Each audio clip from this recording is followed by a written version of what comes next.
As a child, Peter Magyar had a photo of Hungarian Prime Minister Viktor Orban on his bedroom wall. Back then, Orban was seen by many Hungarians as a leader who stood up to Soviet influence. Decades later, Magyar went on to become the man who ended Orban's 16-year rule. At 45, he's younger than the leader he defeated, but he was never an outsider. For years, he was part of the system. Magyar comes from a prominent Budapest family of lawyers and judges.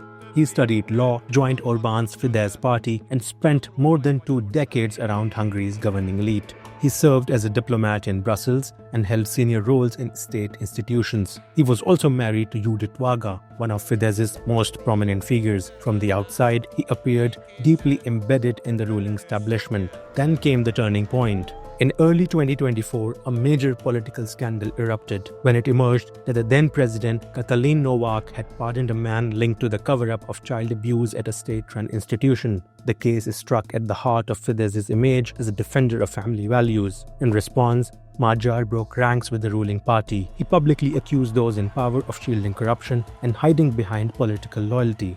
On February 11, 2024, right after both Novak and Varga resigned, Magyar gave a bombshell interview that quickly went viral.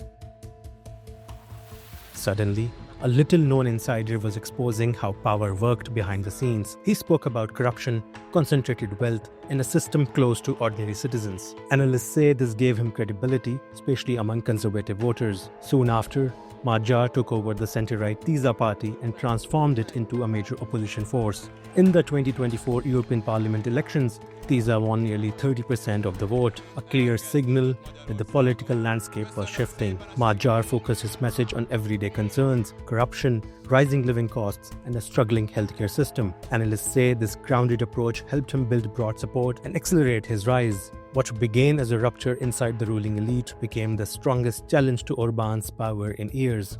The child who once admired the conservative prime minister grew up to become the man who brought his rule to an end.